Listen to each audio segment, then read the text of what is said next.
This is the Build a Vibrant Culture podcast, your source for the strategies, systems, and smarts you need to turn possibility into purpose. Every week, we dive into dynamic conversations as our host, Nicole Greer, interviews leadership and business experts. They're here to shed light on practical solutions to the challenges of personal and professional development. Now, here's your host, a professional speaker, coach, and consultant, Nicole Greer. Welcome, everybody, to the Build a Vibrant Culture podcast. My name is Nicole Greer, and they call me the Vibrant Coach. And I am here with another amazing guest that you all are going to love. Let me introduce you to Mary Rusterholz. She is the Chief People Officer at Constant Contact, and I'm a customer of Constant Contact. Yay. Yeah, and they are the leading digital marketing and automation platform for small businesses and nonprofits. She leverages her extensive human resource management experience to build a forward-looking, scalable, and sustainable platform for growth. This includes integrating new systems, enhancing existing professional development programs, and amplifying the company's commitment to an inclusive and engaged workforce. Before joining Constant Contact, she served as the Chief Human Resources Officer for Lightbox, a leading provider of due diligence, risk management, location intelligence, and workflow solutions. Welcome to the show, Mary. How are you? Thank you. I'm well, Nicole. I appreciate being here. I'm excited. Yeah, I'm excited to have you here. So, first of all, shameless plug for Constant Contact. I've been using them for a long time. I've built a list of like 11,000 people on there that we send Love messages that. to. Yeah. So, Definitely. very helpful in building what we're trying to do over here at Build a Vibrant Culture, keep people plugged in. So, what a great product. I'll just say that right out of the gate. But tell me a little bit about you, Mary. How did you get started in human resources? I have all my human resources peeps who are listening to this right now. How'd you get started in the biz? I was an accounting major because I loved numbers, but it was quickly apparent that my desire to be part of the people fabric was stronger than my desire for numbers. So I used the accounting part of my brain to help me, but I loved the idea of really understanding business and then applying the human element to it. Mm. And I was fortunate enough to have amazing mentors and experiences, cross functional experiences that led me down my path and led me to Constant Contact. Oh, that's so good. That's so good. I picked up on one word you said immediately, which is I had mentors along the way. And one of my philosophies is that if you want to build a vibrant culture, there are four kind of hats that leaders need to wear. And one of them is being a mentor. So I'm curious, will you share a little bit about your thoughts on mentoring and maybe even a little something about one of your mentors along the way? Yeah. And so to me, leadership is all about people. And I it's agree. not, often that gets discounted of, oh, touchy feely. But there's not a business that exists who doesn't exist without its people. That's just a fact. And so as leaders, knowing how to listen, really lean in, and mentoring people from where they are, right? Whether you have the fresher, as we call them, right out of school, you have somebody who's reinvented themselves. What are they trying to achieve? And how can you help them with that? It's not about giving them the answer. It is not about telling them you have to go down this path. It's creating a forum to help them think through their ideas, their approaches, helping them when they trip, and giving them, again, not an answer, but here's another way to consider it going forward. I think it's absolutely essential. And it's something this year more than ever, we're putting a lot of time, energy, and tools in the hands of our leaders at all levels to really help them understand the difference between being the boss and being a leader. And a lot of that is the mentorship that goes with it. And then encouraging people, even if there's not a formal mentor program, there's always somebody who's open. So we talk about networking and we often think of it outside of the company you're in, but it's inside your company. Reach out to somebody in another function that you've seen them, you admire what they do, you want to learn more. Ask them to spend some time with you. It's such a powerful way to develop. I couldn't agree more. In fact, I have a dear friend. I coached her for a very long time, and then, just after a while, they just become your dear friends, right? If you coach for 10 years or more, you kind of grow up with people. Absolutely. Yeah. And so I was working with her, and she worked at Bank of America. And she was talking about this position she wanted. And I was like, well, who does that position report to? And she's like, oh, Susan or whatever her name was. And I said, you need to call up Susan and see if you can, because it's an internal promotion thing. I'm like, see if you can get some time with Susan. She's like, I could never do that. And I'm like, well, you can make a phone call. I've seen you. You've called me before. I know you can make a phone call. So like, make the phone call, leave her a voicemail, see what she says. And by gosh, if Susan just didn't set up a time to talk to her and was so impressed by the fact that she did what you just said, networked within the company. Absolutely. And it's amazing. You have to be willing to be a little vulnerable. Yeah. And that's something that people have a tendency to think that's a sign of weakness or I don't know what I'm doing. But when you lean into somebody else and ask them to help you on your journey, my original boss in HR is somebody I still call to this day. Fantastic. Sometimes if I need just a kick in the butt, sometimes I need somebody who will fight with me because I find fighting in the most professional way the best way to learn and grow Right. and listen. Debate. Let's do it. Exactly. Absolutely.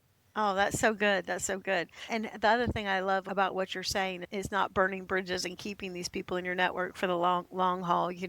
Sometimes I'll talk to people about how do you quit the right way? I'm like, you quit by making sure everybody knows you'll still be calling. You'll still be in contact, you know? Absolutely. Yeah. And that applies too when you have to make a tough decision that an employee is no longer the right employee for the company, has nothing to do with their value. Sometimes change results in transitions. How you treat that person is so important. To me, how you treat somebody if they're leaving is almost as important as when they start, or equally important. And I have many people who, over the years, I've had to be part of tough discussions, and they still call me. And I find that the ultimate compliment. Absolutely. Absolutely. Yeah. All right. So you said something earlier that I just want to harken back to for a second because I think what Mary said was so important. She said, Mary, there's no organization without the people. Like you got the Yes, people are the organization. Is that what you said? absolutely. Something like I that? absolutely did. Yeah. Okay. All right. I couldn't agree more. And so I think when you want to work on the culture, it's not like you work on the stuff, it's like you work on the people. Because when the people are awesome, then the culture is awesome. So at Constant Contact, what are some of the ways that you quote unquote work on your people or help your people? I heard mentoring, but what else? Well, first of all, when you're dealing with people, clarity, respect, understanding where they're going is so important. Mm, All the training in the world, all the aspirational goals don't matter if people have no idea what they're aiming toward. So I do think clarity and openness is critical. Over the last few years, we've put in a series of programs and tools. We started with our online learning system, narrowing it down. We put in a new one. It's very AI generated. So it becomes that shared responsibility of both the company creating the forum and the employees taking advantage. But through their process, it puts more programs to them. We developed two internal programs that combine experiential learning and formal training. One was called Amplify, one was called Ascend. One focused on our higher potentials that we want to prepare for future roles. And the other one was for historically underrepresented in tech. And it was so fun to see people go through there. Individual contributors who were given a capstone program and they were able to present to a group of senior leaders, get exposure that they might not have gotten, and help people lean into it. We've created career guides. We're a small company relative. We have 1,200 employees. So there's not if you do all these things, there's the next step. So we talk about growth being broad, not always up, and giving people career guides to have meaningful discussions with their manager. Here's what I want to be when I grow up. Well, what types of skills do I have to get? What type of experiences? And then we do a lot of cross-functional project work. Picking somebody up and saying, you're an HR person, we're doing something in product. Do you want to be part of that? And giving them a chance to get that exposure. And that's just a handful of the things that we're doing. That's fantastic. And so I love the names of your programs, by the way. If you came up with them, good job. I love them. Thank you. Amplify and Ascend. I totally love that. And you mentioned something in there. You said my high potentials. So let's go poke on that for just a second. I think inside of every organization, there's always the hungry people that want to get ahead. They want to do what they need to do so that they can be promoted. And don't miss what Mary said, everybody. She said, we're not a huge company, but we can give people experience. We can give them the opportunity so Yeah. that when and if final part's really important. And if Yeah. this happens in their lifetime or their tenure with us, they'll be ready to go. I mean, I A- think that's the most important thing of a vibrant culture. If we got people ready to go when the opportunities come, because we never know what could happen to constant contact. Absolutely. And Right, as leaders, we have an obligation to prepare the organization for the future. And it's not just about the numbers and the balance sheet, that's a given, right. but it's about the people. So the measurement of if you can fill jobs internally, that's great news. If you don't have to go outside, that's always ideal. But making sure that we position people, our hypos, and the hypos can be at all levels. It might be somebody who's going to be ready for a product manager role or somebody who's going to be ready for a VP role. But giving them that experience, giving them cross functional exposure, giving them projects that, again, they wouldn't naturally work on in their functional silo, that helps us fulfill our obligation to the people. Yeah. So I'm wondering if you could give us an example of a couple of these things you're talking about. So you said we can give them cross-functional exposure. In the one program, they do a capstone, these different Right. little things that you're doing. Can you kind of tease those out and maybe give an example? Yeah. I know that the HR minds listening to this are like, okay, well, how do you do that? What And exactly does it look like? would love to. So, first, for our Amplify program, which was our historically underrepresented, we identified primarily individual contributors. And we used a program called ExecuNet or Exec Online, I apologize. Exec Online is a very robust online training portal that's associated with large universities. So it's Yale, it's the Wharton School. And working with their manager, we identified areas that would help them in their future development. It could be financial acumen, it could be presentation skills, it could be change management. And we identified 4 different programs for them to take. And at the end of the program, it's time. They're doing it at night. They get a certificate from Yale or from Wharton, so they get bragging rights, but they're Very building nice. their toolkit of skills. After they do that, we identify a project for the company. So, for example, one was, what did we do? Oh, we wanted to look at our diversity with our partners, specifically for a procurement platform. So we had a group of 8 people and they looked at everything. They had 6 weeks to come together to evaluate what we were doing, maybe what we weren't doing, do some external research, and then come up with a presentation to talk about here's our current state of the union. Here's what we might be able to do differently if we wanted to basically expand our diversity amongst our vendors. How would we do it? And they presented it to the executive team. Yeah. And so you've got to have an executive team that has an open mind, is what I'm hearing, Absolutely. because they're thinking, we do have time to Yeah. listen to these folks, Yeah. Well, and right? whether That's a you big have deal. time, whether you have time or not, you need to make time. Oh, Right? You yes. cannot speak out of both sides of your mouth and say, we want to develop people, we want to get them ready, we believe that they're the engine, and then not find the time to make it happen. And so that exposure alone, and with that, not only did they get a great experience, but they also developed this other community in the company because they were working with people who they might not have otherwise met. So all of a sudden they know somebody in customer success and they learn, oh, that's what customer success is. Or I'm working with somebody in finance. Here's who I can call in the future. Yeah, yeah, that's so fantastic. Yeah, so culture is the people and the coming together of the people, and then Yeah. how we're working on the people. And so Mary shared that. And then I'm kind of hearing that there's, the philosophy, right? In philosophy, the way we think about things, that we have to make time to work Right. on the people. That's a Yes. core part of your culture.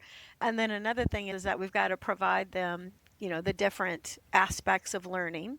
So, what would be some more of the philosophy behind what you do to build a vibrant culture at Constant Contact? Uh, Our values are really important to us. Mm, They're simple, they're clear, they're not simply things that are on the board. So whether it's, you know, customers are our constant, we want everybody to understand who our customers are. And and it's such a North Star for our employees. Like when we do quarterly pulse surveys, say, how are we doing? Have we made changes? Have we improved in certain areas? And the one thing that comes out consistently is the passion that people have for our mission as a company. that we support small businesses, which is the fabric of everything we do. We, think big, go bigger. Don't be afraid. Sometimes you have to break things. So we encourage people to be innovative, be intellectually curious. Complacency is the worst possible thing. So we incorporate that. We incorporate it into our reviews. We incorporate it into our onboarding process. We incorporate it in our one-on-ones to make sure that managers are ask your employee how they're doing. Do they see opportunities? We do exit interviews, but my feeling about exit interviews is somebody's made a decision. So we do a lot of stay interviews. And we talk to them, what's working, what's not. Are you clear on what your goals are? Are you clear on what we're doing as an organization? And we take the time to listen and then incorporate that. And it might be a small tweak to our all company meeting. It might be a small tweak to some of our written communications, but always being willing to listen and change, is the way you get a culture to believe in, okay, they actually do care. They care about what we're doing. And again, it's not about being soft and squishy. It's about understanding engaged employees who understand what success looks like, who understands that we're going to support them in good and bad, right? Because everybody has a moment where there's things going on in their lives and they might not be their best selves. So we have forums for that, whether it's our affinity groups. We have amazing mental health benefits and support that meet people where they are. And so in every aspect of their work environment, we try to find a way that they have the support that they need and they know what they're accountable for. Yeah, that's so fantastic. And so right now, I have to give a shout out for Joletta, who is the person that I talk to, who's my marketing advisor, who holds my hand and takes me steps by step through every little click on Constant Contact. And the gal is excellent. Like, I think one of the things about building a vibrant culture is that when you experience the employee who's living in that culture, is you get like an excellent experience. So, Joletta Boyer, I love you. So, Love that. Love yeah, that shout out. yeah, she's awesome. She is awesome. She's so fast too. Like sometimes, like Jolette, slow down. She's like, oh, sorry, but like you can just feel her passion for wanting to help me do better. I think it's so wonderful. I was just going to say, I think too, the way we approach our customers, we want to be with our customers every step of their journey, right? Whether they're making soap in a garage and that's their start, or they're 5 years into their journey and they're getting their first brick and mortar. We provide marketing services for every stage of that. When I look at what we need to do from a people standpoint, it's very similar. How do we help people on their journey, whether it's out of school or they're 30 years into their career? Yeah, that's so good. And you mentioned this thing about in the beginning, you said, people need to be clear about where the company is going. So I just want to say that to everybody is that another major part of a vibrant culture is that people understand there's a vision. This is where the company's trying to go. And then I understand how my role makes that happen.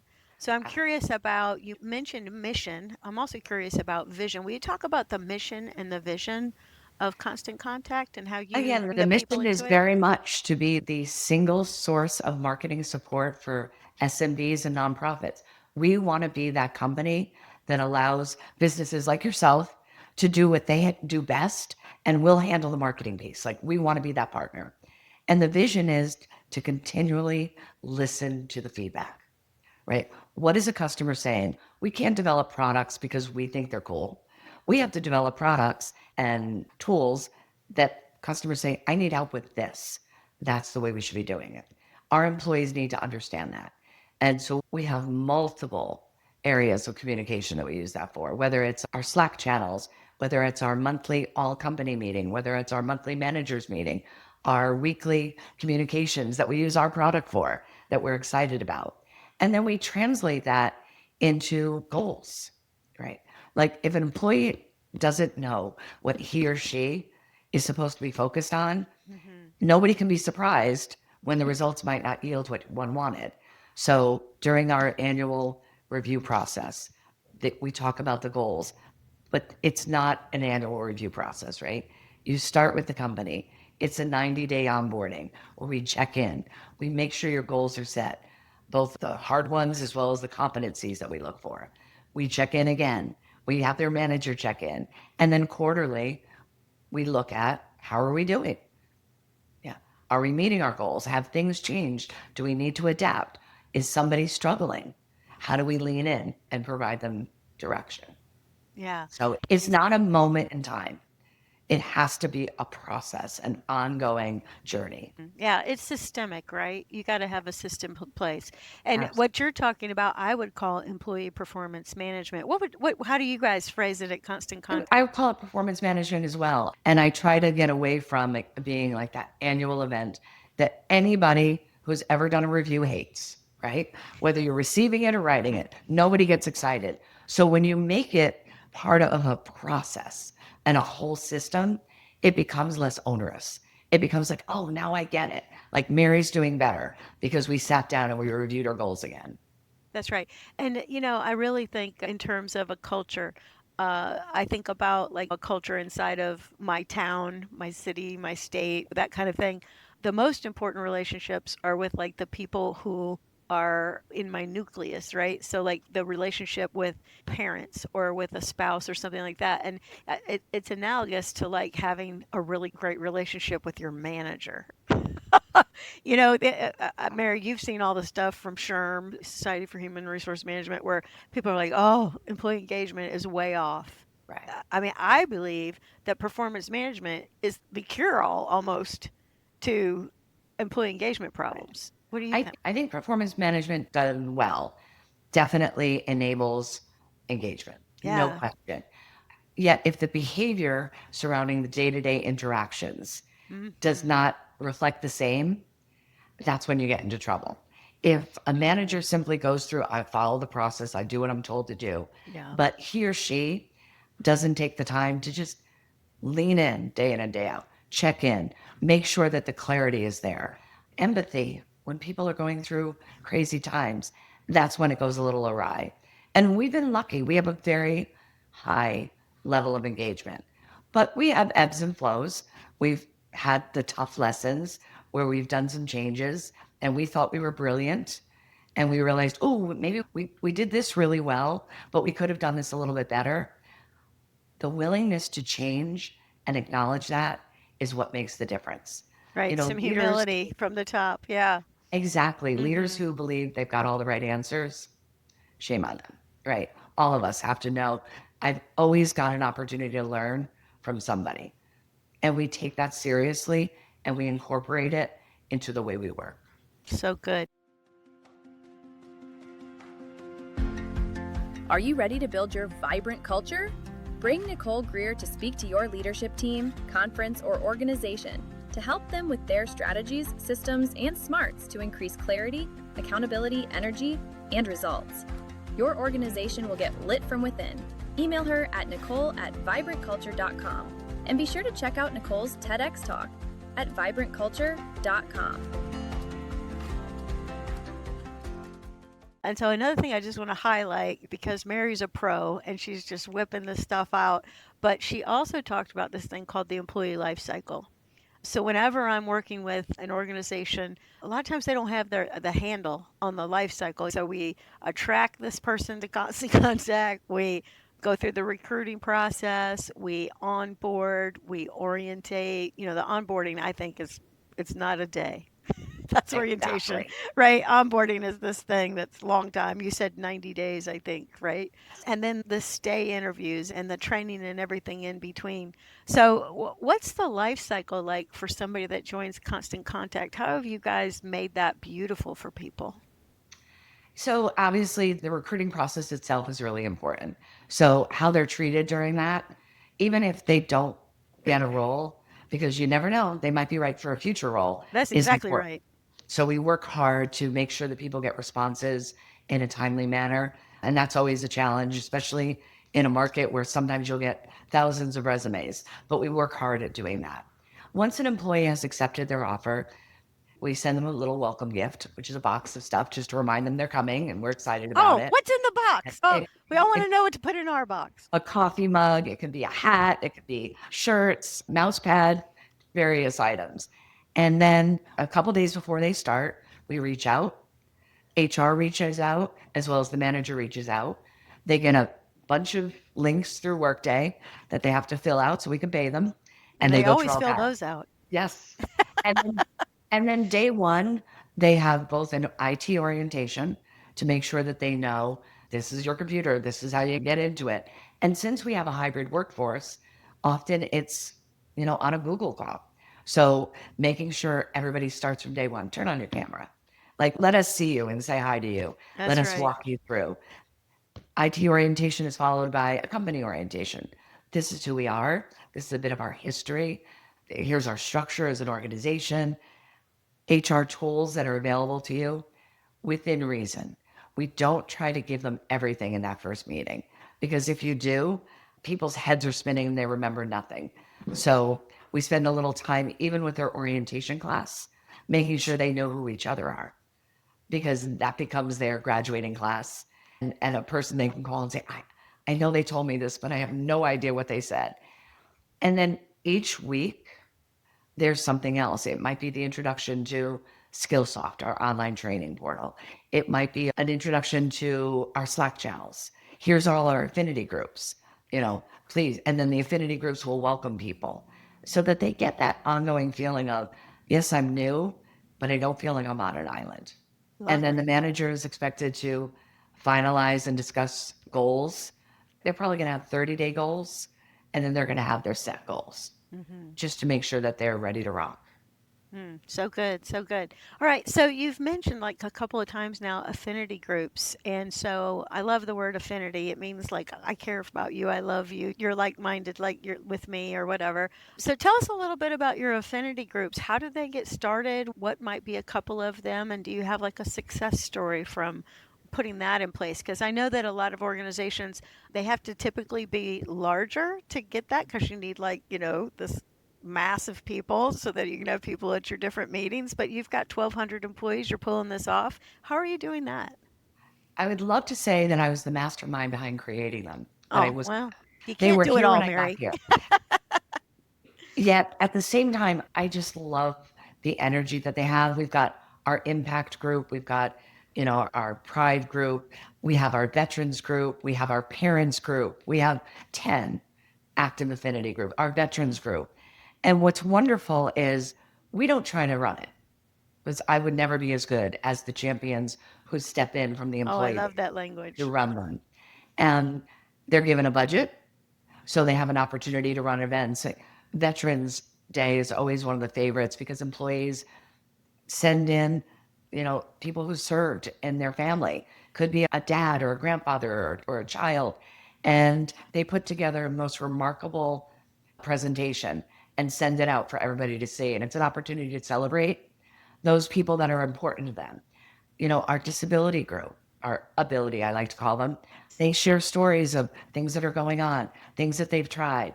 Our pride group, they're so fun and they Oh, share, yeah. changes and everything from oils that they're using if they're going through a transition to events that they attended.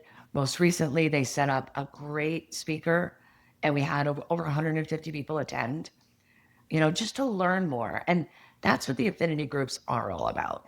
It is not about some broad statement. It is about creating a community where people can, again, one of our values is you belong here, where they have that safe space. They can talk about my 2-year-old is having fits in the grocery store. Anybody have any advice? And they Right. share with each other. It is something that I'm very proud of. Yeah, that's So, so good. Yeah, and what you're highlighting is I've got this thing I always say when I teach the Vibrant Culture Toolbox. I say sometimes people want to separate work and their personal life, and I'm okay with that, but like it's really hard to separate the yes, two because if I come to work, I brought everything that happened at the house kind of, it's with me, and then everything that happened at work, I kind of take it home with me. And when people have a relationship that's deeper, wider, broader, than right. just their work relationship. I think it does this amazing thing, builds trust. It does build trust and it builds, Yeah. again, that willingness to be a little vulnerable. In a world where, I mean, especially in our world, change is nonstop. Yeah. And we've gone through a lot of change over the last 18 months. And it can be invigorating, but it is scary. So making sure that as people are going through, whether it's change in the business or change at home, that they have these outlets is really important. Yeah, yeah. And so you've mentioned the core values also, which I think is an absolutely essential part of building a vibrant culture. And I love what you're saying about how we're not just, have them on a wall somewhere. We are actually living them out, which is huge. How do you incorporate the values into the whole life cycle? Do you use the values from the attraction, the recruiting, from there all the way through? How do you use your values as a real tool so that it's not just fluffy stuff? So fair. We speak to them during the interview process, but not like, here are our 5 values. We speak to how those values are embedded into the way we work. One Nice. of our values is keep it real, do it right. Mm, We're going to tell people the truth. And the truth is not always easy, no. right? We're going to be respectful. We're going to be honest. But, if things are going well, you're going to know. If things are a little off, you're going to know. And for many people, they might not want that. They want to hear the good stuff. I don't relate to that personally, but I understand. So for people to understand what guides us in the way we work day in and day out is important from the beginning. We do talk about them during the onboarding process. We talk about them probably at every company meeting. We're referring to one or another, whether it's you belong here, think big, go bigger, adapt and act for impact. Like when people are feeling like, I don't know if I want to make the change, it's like, why not? We've got all the data. Let's go. Let's try it. So I think making the values fundamental to the way we want our employees to work. And again, I go back to intellectual curiosity is probably one of the most profound thing you can find in a person. Oh, I It's agree.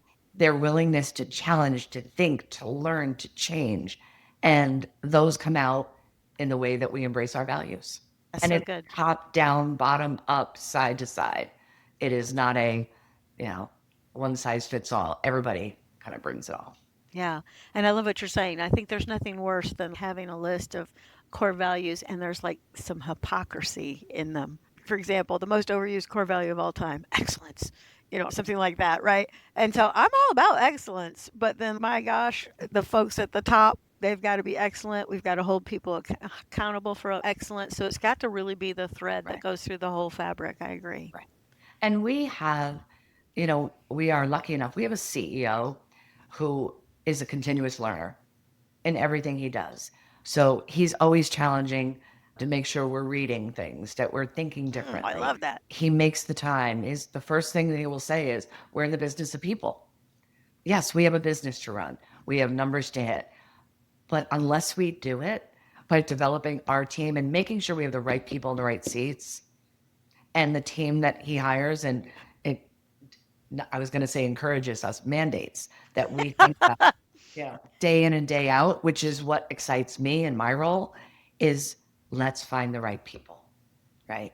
And 100%. so in a time where everybody wants to fill the job now, you always have to strike that balance between there's speed and there's reckless. And I love going fast, but taking the time and care to bring in the right individuals Hmm. is the right thing to do every time. Yeah. So I'm going to kind of put you on the spot, Mary, but only because I'm super curious. You said that he encourages us to read. And so one of the big phrases I use all the time, and like I will go work with a team of individuals and I'll be like, this is the book I want you to read. And like the eye rolls and deep sighs just grieve my heart. I'm like, how are you going to get better if you don't learn something you've got to learn? So I'm curious, what book is going around Constant Contact right now that we could all put on our list, or something that was in the past that you're like, buddy, we love this thing? Is there It's funny. There's not a book right now. There's a few podcasts been dropping our way to listen, okay? which is great. And I'm personally a big audiobook person. Me It's too. funny. This last 2 weeks, I've been spending a lot of time on an old book that I read years ago, The Culture Code. Oh, so good.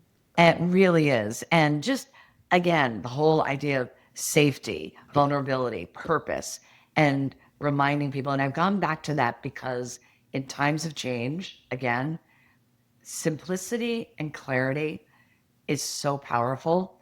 And that's a lot of what we all do. So he's Yeah. always challenging. It was last year we went back to good to great just to remind ourselves, you know, all the things. And one of my personal favorites forever and ever is everything you ever need to know you learned in kindergarten. Oh my gosh, so good. Yeah, these It, are all on my shelf. right? Y'all write these down and And go get them in your cart.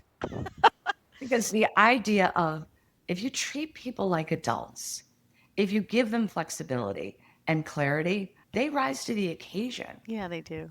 And I think sometimes business can forget that. And they think you have to just tell everybody do A, B, and C rather than let me tell you what we need to achieve. And now let me lean in and ask you, what do you think? This Hmm. is how we're thinking of going down that path. Would you do anything different? Yeah. And Mary, you say this thing over, and I don't know if you know you say it, but it's so beautiful. You say, lean in. We tell Yes. our managers to lean in, lean in. Yeah. Yeah. And so I got a picture of my dad, like when he was trying to get my attention, he'd be like, now, Nicole.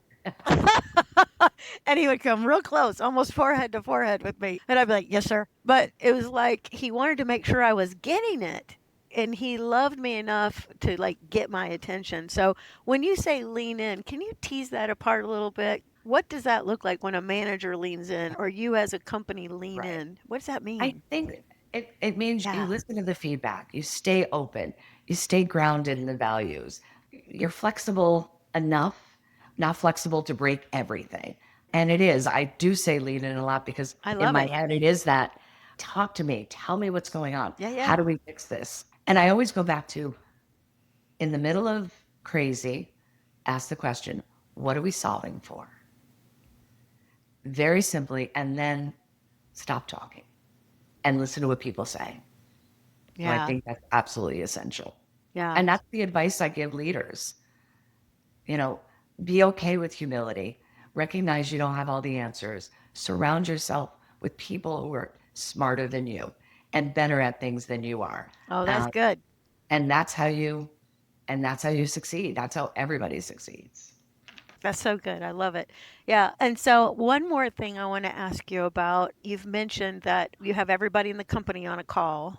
Do you guys call it a town hall? What do you call that?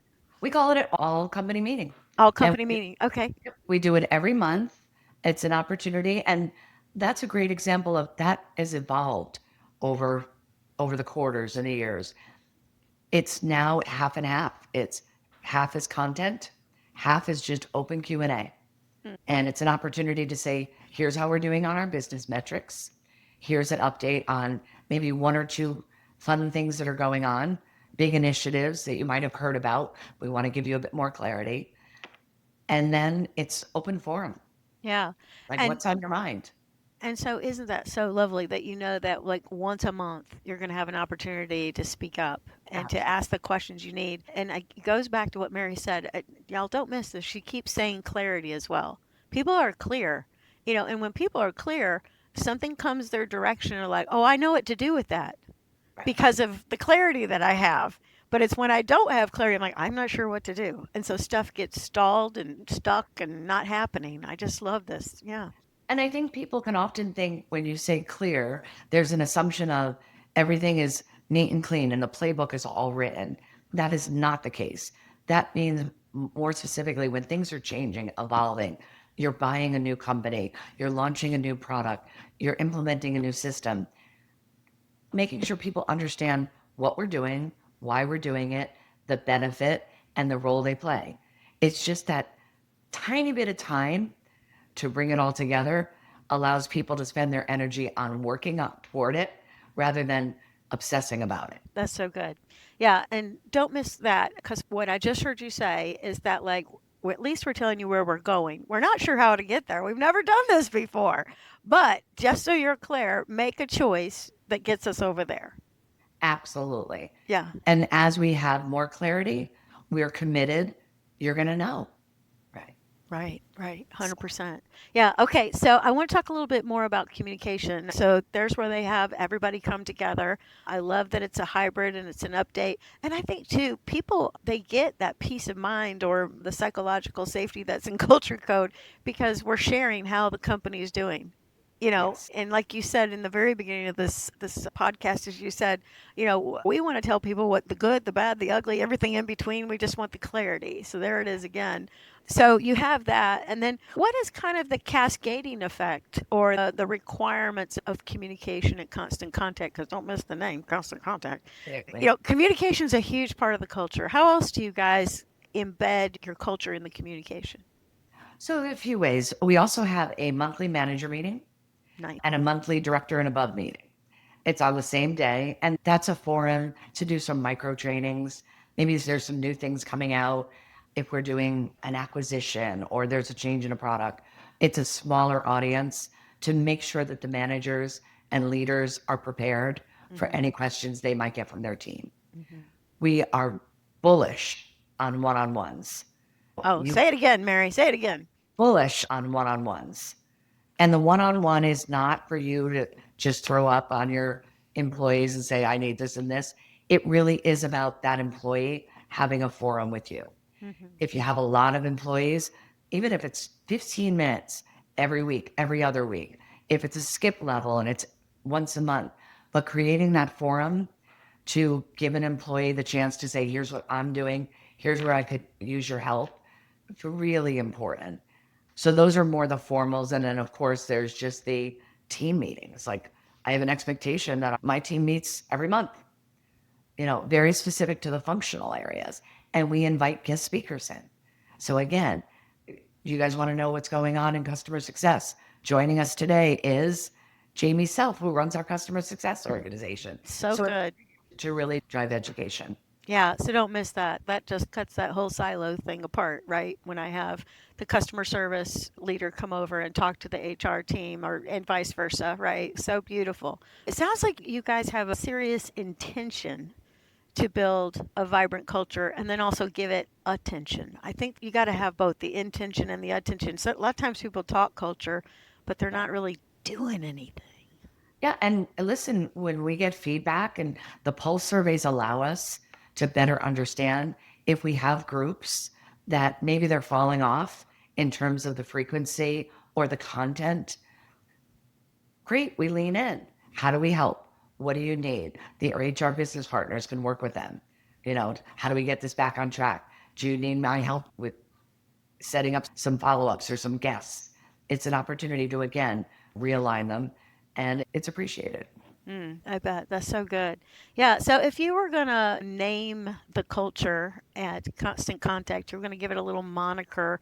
I like to talk about, of course, building a vibrant culture. Would you have a name or a phrase that might just kind of show people what you're doing with your culture? I always use the word evolving. And I use evolving because I'm very confident there is no such thing as a set culture. It's always growing and changing and morphing. And when you're open to it, it can only get better. And if you have blips and you're willing to say, okay, we kind of messed that one up and continuous learning, then it'll get better again. So I think of us as kind of an evolving peak of communication. That's so beautiful. That's awesome. That's wonderful.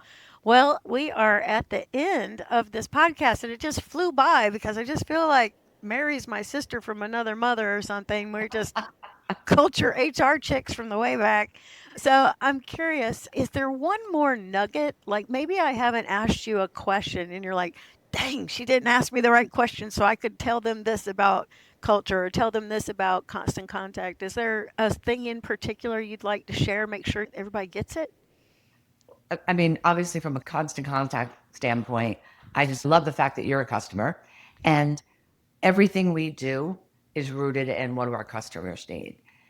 Yet, when I turn around and look at what's coming down the pike for the organization, I would say to people, lean in again, not just to communication, but AI, for example. Like Hmm. we're encouraging people to don't be scared off by the technology. It's an opportunity to really figure out ways to accelerate processes, maybe make it easier. Nothing makes me more crazy than if I hear an employee say, I had an issue on Saturday and I didn't know how to get an answer. So I always think of AI as an opportunity for us to continue. the way we support and service our employees and the organization overall. And don't be afraid to talk about change. Don't shy away from it. You know, embrace it. Recognize that it can be scary. Help people through it. But that's the way you grow. As a person, as an organization, that's going to change everything. And I think that's most critical for leaders and employees alike. Yeah, I love it. Yeah. All right. So embrace the AI. Don't be scared. And I'll just tell you a funny one. I was working with some folks in manufacturing, and we were talking about getting written down policy and procedure for working like on a CNC machine. Okay, this is very dialed in. They're like, do you know how much work that's going to be to write that down and get that written out? And these are fellows and ladies who just want to do stuff. And I'm like, nope, y'all need to learn to get stuff written down. So I said, hold on, we're going to play a game right now. It's called ChatGPT is my friend. And so, anyways, we went in there and we typed in some kind of process for using the CNC machine. And like, it just spit it out. And I showed it to them. I said, how's this? And they were flabbergasted. They were like, that's pretty close. I'm like, okay, let's use this thing. So this change thing, it's huge, isn't it? It really is. And, you know, a chatbot that is fed by your policies and procedures, if an employee doesn't have to reach out to if they're like, I don't want to talk to Mary, I just want an answer on when this starts. Right. How does Cobra work again? Yeah, they can get that answer first. And then if there's follow-ups, they can call somebody. It's so nice documenting procedures and policies. Nobody gets overly excited about it. No. I know it's really important. But we use Gemini, the Google suite. It's amazing. And even when I talk about things like Skillsoft, the online training, the AI behind it, we just bought a company that happens to be based in Athens, Greece. They're a new part of our Constant Contact family. Oh, fantastic. Are you getting to go to Greece? Not yet, but it's going to happen. Keep working it, Mary. Being able to go and learn more about some of the cultural nuances, some of the policies, I was able to go into our online training and it came up with 10 different programs that can help me. So, yeah, good. Technology is very powerful and people are not going anywhere. It's people's willingness to embrace that technology that will help them. That's exactly right. That's exactly right. Yeah, that's so good. All right, everybody, time is up. And I know you're like, no, don't let Mary go. But we love you, Mary. Thank you for being on the Build a Vibrant Culture podcast. Now, here's the thing. You can follow Constant Contact over on the Facebook and on the X and on the Instagram. And, of course, you can find Mary on LinkedIn. Her name is Mary. Last name is Rusterholz. And so check out Mary there. And of course, you can follow LinkedIn, their company page, Constant Contact on LinkedIn. So she can be found all of those different places. Mary, it has been a delight to have you on the Build a Vibrant Culture podcast. It's been my pleasure, Nicole. I really appreciate it. And hope I gave some nuggets that are helpful. And I'm always around if anybody ever wants to reach out. That's so fantastic. All right, everybody, go down real quick. It takes one hot second. Click the like button and leave Mary a little one-sentence love note that you enjoyed having her on the Build a Vibrant Culture podcast. Until the next time, we'll see you later. Thanks so much. Thank you for joining us on this episode of the Build a Vibrant Culture podcast. If you found value in today's episode, please take a moment to leave us a review on your favorite podcast platform. Your feedback helps us improve and reach more like-minded listeners. Remember, the journey to building a vibrant culture never stops. Stay inspired, keep nurturing your vibrant culture, and we can't wait to reconnect with you on the next exciting episode of the Build a Vibrant Culture podcast.